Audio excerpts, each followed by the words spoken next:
esta organización. Hola Laura, ¿qué tal? ¿Cómo estás? Buenos días. Buen día, Daniel, ¿cómo estás? Buen día a los televidentes, gracias por llamar. Bien, bueno Laura, hemos venido siguiendo muy pormenorizadamente el informe de precios de canasta básica alimentaria que ustedes están comunicando. Ahora quería preguntarte, en estos últimos 10 días que hemos tenido esta corrida cambiaria, si advirtieron que hubo algún corrimiento también en las góndolas de los supermercados. Se profundizó, Daniel, porque nosotros en el informe de marzo ya decíamos que había cierto faltante con relación a la variedad de marcas en alimentos básicos. Bueno, ahora en estos últimos días se ha profundizado y como es de costumbre, lamentablemente, cuando el dólar y el combustible suben tan notoriamente como ahora, empieza a faltar lo que es aceite, azúcar y harina. Y es lo que lo que ocurre, ¿no? En los hipermercados, supermercados, que inevitablemente desemboca en los almacenes de vacío, que es lo que más nos ha preocupado en estas semanas que hemos estado haciendo los relevamientos también en estos lugares, como hay muchas estanterías vacías, y al conversar con el almacenero nos cuenta que son dos motivos: primero, que no encuentran mercadería, y segundo, que no les alcanza para reponer. O sea, han vendido a un precio y ni siquiera pueden comprar el precio que ellos mismos habían estado vendiendo. Entonces, a nosotros ese factor nos preocupa, porque en estas épocas así es cuando muchos tienen que cerrar sus negocios. Claro, claro. Entonces, este faltante implica que alguien está guardando los alimentos. Significa que hay una conducta especulativa. ¿Es correcta esa lectura?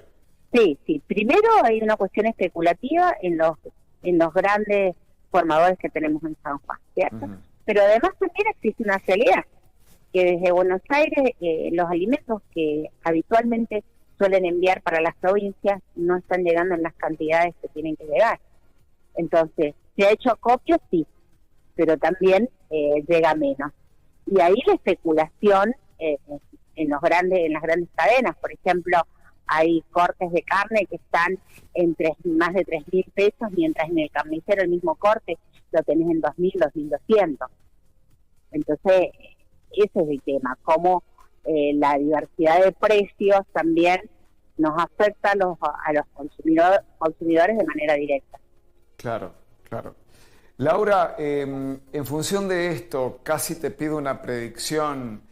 Si fue tan malo el mes de marzo en materia de inflación, ¿abril cómo viene? Peor, Daniel. Con esto va a cerrar mucho peor.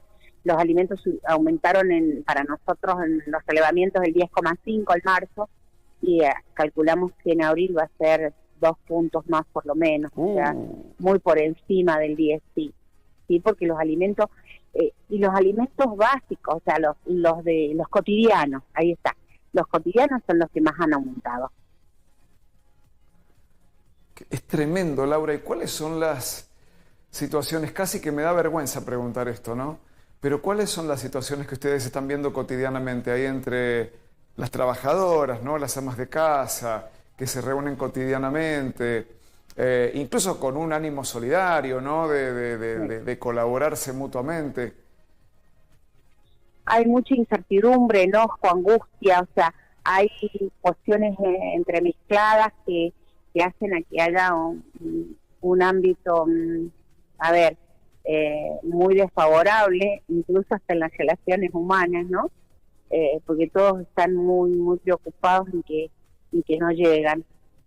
Nuestras compañeras han intensificado el hecho de las ferias. Hace un mes y pico atrás empezamos a vender todos los días en la puerta del local. Bueno, ahora tampoco está eso, porque las compañeras también dicen, bueno, voy a vender, pongamos, una mochila en 2.000 pesos, pero después no me va a alcanzar ni siquiera para comprar el material. Claro. Entonces, algunos a eso le llamarían especulación, pero yo digo, o sea, están cuidando lo poco que tienen, que me parece lo mismo que ocurre en los pequeños almacenes. Están cuidando lo poco que tienen, porque si no van a vender el capital y no van a tener después para reponer insumos. Entonces es preocupante cómo también se continúan modificando hábitos alimenticios y que eso redunda en una muy mala nutrición. Sin ir más lejos, el tema del pan, que es algo que se consume mucho para llenar en los negocios, perdón, en las familias más vulnerables. Bueno, el pan hoy encontrás precios entre 250 hasta 600 pesos, depende de dónde compres el pan. Entonces, eso es algo que bueno, que da el parámetro de la situación que estamos viviendo. Laura, como siempre agradecemos este contacto con Canal 13. Gracias a ustedes, Dani, que tengan buen